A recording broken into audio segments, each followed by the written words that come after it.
Guys ओम EDS NGO channel में आपका बहुत बहुत स्वागत है। आज हम आपको महादेवी वर्मा द्वारा लिखित एक सुंदर कहानी, अच्छी कहानी मेरे बचपन के दिन आपको सुनाएंगे। तो पहले हम कहानी की समरी आपको बता दें। मित्रों, महादेवी वर्मा बहुत दिनों बाद अपने परिवार में जन्म ली थी। कई वर्षों बाद उनका जन्म हुआ था बच्ची का उनके परिवार में, तो बड़ा ही हर्षोल्लास था। उनको पढ़ाया लिखाया गया। पहले उन्हें बचपन में एक मिशनरी विद्यालय में भेजा गया, जहां उनका मन नहीं लगा, क्योंकि उनकी माताजी भी पढ़ी लिखी थीं, पिताजी अंग्रेजी के विद्वान थे। तो माताजी अत्यंत ही धर्मपरायण महिला थी, धर्म को अधिक मानती थी। तो इसके बाद उन्हें दूसरे कॉलेज में एडमिशन मिला, जहां का माहौल काफ़ी अच्छा था। उनका मन वहां लगने लगा।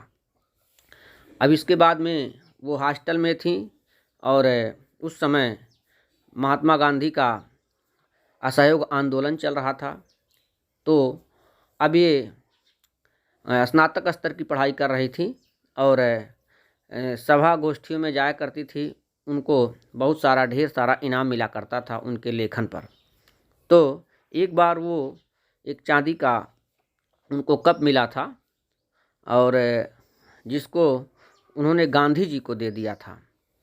तो इस प्रकार से वो मतलब बताने का प्रयास करती हैं कि वो उस दौर में पढ़ी लिखी थी जब महिलाएं अत्यधिक पर्दा प्रथा में रहती थी। महिलाओं को पढ़ने की उतनी आज़ादी नहीं थी।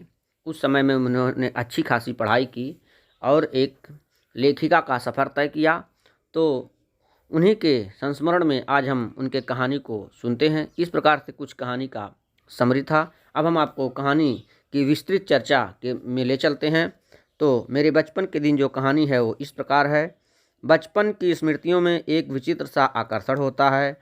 कभी कभी लगता है जैसे सपने में सब देखा होगा। परिस्थितियाँ बहुत बदल जाती हैं। अपने परिवार में मैं कई पीढ़ियों के बाद मेरा जन्म हुआ। मेरे परिवार में प्रायः 200 वर्ष तक कोई लड़की ही नहीं हुई। सुना है उसके पहले लड़कियों को पैदा होते ही परमधाम भेज देते थे। फिर मेरे बाबा ने बहुत दुर्गा पूजा की। हमारी कुल देवी दुर्गा थीं। मैं उत्पन्न हुई तो मेरी बड़ी खातिर हुई और मुझे वह सब नहीं सहना पड़ा जो अन्य लड़कियों को सहना पड़ता है। परिवार में बाबा फारसी और उर्दू जानते थे। पिता ने अंग्रेजी पढ़ी थी। हिंदी का कोई वातावरण नहीं था। मेरी माता जबलपुर से आईं तब वे अपने साथ हिंदी लाईं। वे पूजा पाठ भी बहुत करती थीं। पहले पहल उन्होंने मुझको पंचतंत्र पढ़ना सिखाया। मित्रों, पंचतंत्र की कहानी बड़ी प्रसिद्ध है। अपने कहानी में हम एक दिन पंचतंत्र को भी लेकर के आएंगे, जो आपको सुनाएंगे। बाबा कहते थे इसको हम विदुषी बनाएंगे। मेरे संबंध में उनका विचार बहुत ऊंचा रहा, इसलिए पंचतंत्र भी मैंने पढ़ा, संस्कृत भी पढ़ी। ये अवश्य चाहते थे कि मैं उर्दू फारसी लिख लूं, लेकिन वह मेरे वश में नहीं थी। मैंने जब एक दिन मौलवी साहब को देखा तो बस दूसरे दिन मैं चारपाई के नीचे जा छिपी। तब पंडित जी आए संस्कृत पढ़ाने। माँ थोड़ी संस्कृत जानती थी। गीता में उन्हें विशेष रुचि थी। पूजा पाठ के समय मैं भी बैठ जाया करती थी और संस्कृत सुनती थी। उसके उपरांत उन्होंने मिशन स्कूल में रख दिया मुझको। मिशन स्कूल में वातावरण दूसरा था, प्रार्थना दूसरी थी। मेरा मन नहीं लगता। वहाँ जाना बंद कर दिया गया। जाने में रोने धोने लगी। तब उन्होंने मुझको क्रास्थवेट गर्ल्स कॉलेज में भेजा। यहाँ मैं 5वें दर्जे में भर्ती हुई। यहाँ का वातावरण बहुत अच्छा था। उस समय हिंदू लड़कियाँ भी थीं, ईसाई लड़कियाँ भी थीं। हम लोगों का एक ही मेस था। उस मेस में प्याज तक नहीं बनता था। वहाँ छात्रावास के हर एक कमरे में हम 4 छात्राएं रहती थीं।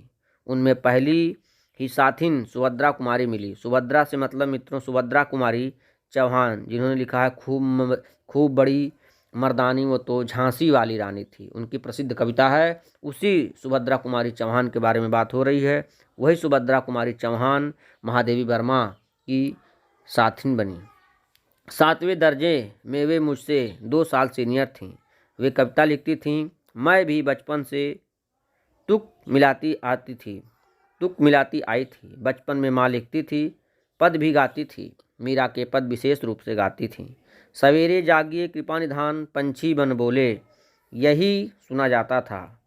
प्रभाती गाती थीं। शाम को मीरा का कोई पद गाती थीं। सुन सुनकर मैंने भी ब्रज भाषा में लिखना आरंभ किया। यहाँ आकर देखा कि सुभद्रा कुमारी जी बड़ी बोली में लिखती थीं। मैं भी वैसा ही लिखने लगा। लेकिन सुभद्रा जी बड़ी थीं, प्रतिष्ठित हो चुकी थीं। उनसे छिपा छिपा कर लिखती थी मैं। एक दिन उन्होंने कहा, महादेवी तुम कविता लिखती हो? तो मैंने डर के मारे से कहा नहीं। अंत में उन्होंने मेरी डेस्क की किताबों की तलाशी ली और बहुत सा निकल पड़ा उसमें से कविता। तब जैसे किसी अपराधी को पकड़ते हैं, ऐसे उन्होंने एक हाथ में कागज़ लिए और एक हाथ से मुझको पकड़ा और पूरे हॉस्टल में दिखा आई कि ये कविता लिखती है। फिर हम दोनों की मित्रता हो गई। क्रास्थवेट में एक पेड़ की डाल नीची थी। उस डाल पर हम लोग बैठ जाते थे। तब और लड़कियां खेलती थीं। तब हम लोग तुक मिलाते थे। उस समय एक पत्रिका निकलती थी, स्त्री दर्पण, उसी में भेज देते थे। अपनी तुकबंदी छप भी जाती थी। फिर यहाँ कवि सम्मेलन होने लगे तो हम लोग भी उसमें जाने लगे। हिंदी का उस समय प्रचार प्रसार बहुत अधिक था। मैं 1917 में यहाँ आई थी। उसके उपरांत गांधी जी का सत्याग्रह आरंभ हो गया और आनंद भवन स्वतंत्रता के संघर्ष का केंद्र हो गया।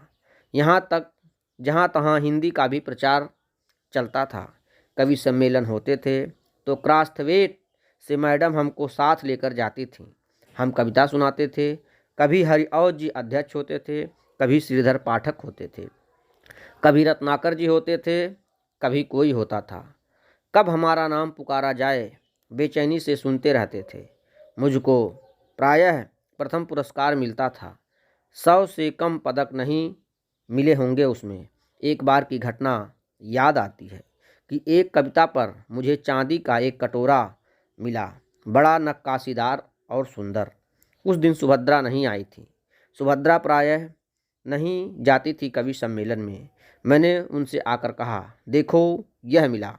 सुभद्रा ने कहा, ठीक है बहन, अब तुम एक दिन खीर बनाओ और मुझको इस कटोरे में खिलाओ।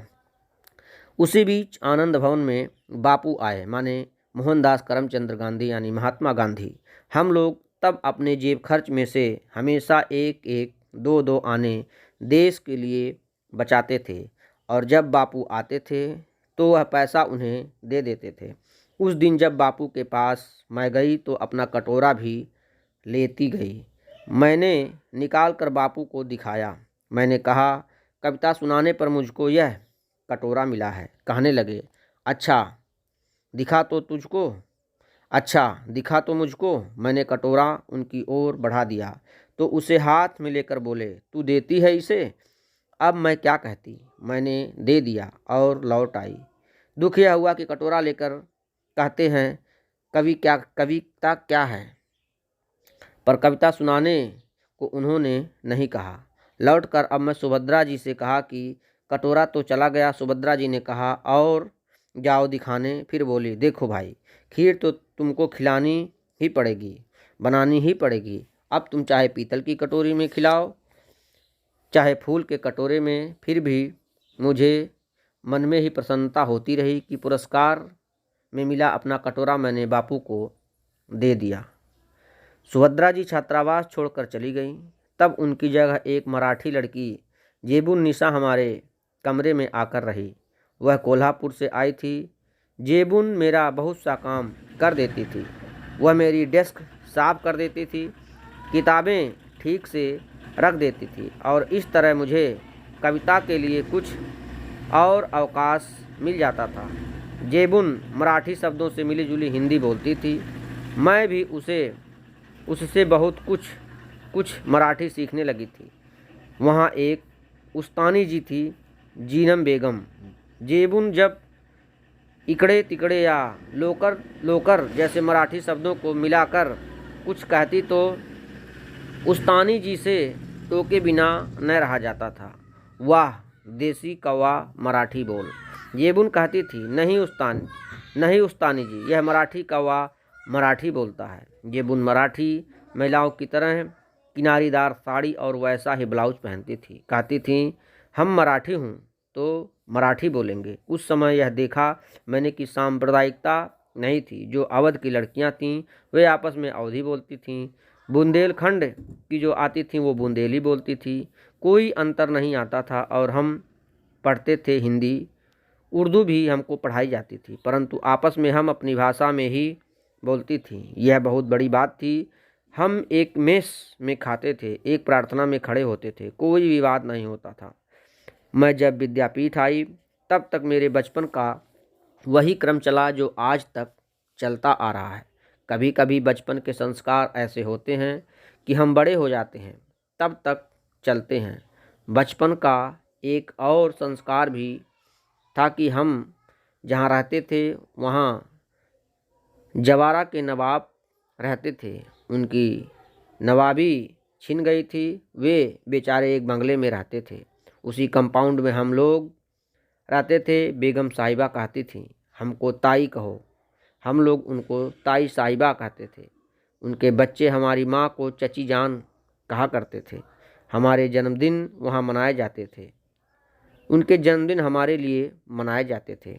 उनका एक लड़का था, उसको राखी बांधने के लिए वे कहती थी, बहनों को राखी बांधनी चाहिए। राखी के दिन सवेरे से उनको पानी भी नहीं देती थी। कहती थी, राखी के दिन बहनें राखी बांध जाएं, तब तक भाई को निराहार रहना चाहिए।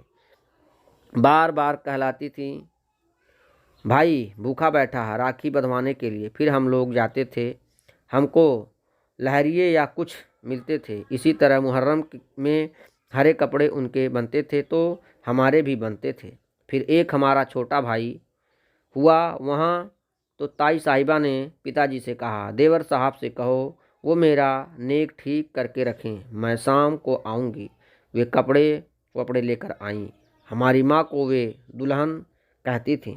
कहने लगी, दुल्हन जिनके ताई चाची नहीं होती हैं वो अपनी माँ के कपड़े पहनते हैं, नहीं तो 6 महीने तक चाची ताई पहनाती हैं। मैं इस बच्चे के लिए कपड़े लाई हूँ, यह बड़ा सुंदर है। मैं आपकी तरफ से इसका नाम मनमोहन रखती हूँ।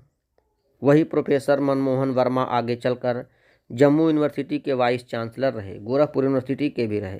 कहने का तात्पर्य यह कि मेरे छोटे भाई का नाम वही चला जो ताई साहिबा ने दिया। उनके यहाँ भी हिंदी चलती थी, उर्दू भी चलती थी। यूँ अपने घर में वे अवधी बोलते थे। वातावरण ऐसा था उस समय कि हम लोग बहुत निकट थे। आज की स्थिति देखकर लगता है जैसे वह सपना ही था। आज वह सपना खो गया। शायद वह सपना सत्य हो जाता तो भारत की कथा कुछ और होती। मित्रों, इस प्रकार से हमने आपको महादेवी वर्मा द्वारा लिखित कहानी संस्मरण बचपन के दिन आपको सुनाएं। मित्रों, कहानी आपको अच्छी लगे तो हमारे ओम ईडीएस एनजीओ चैनल को लाइक करें, सब्सक्राइब करें एंड बेल आइकन प्रेस करें। Thanks for watching this video.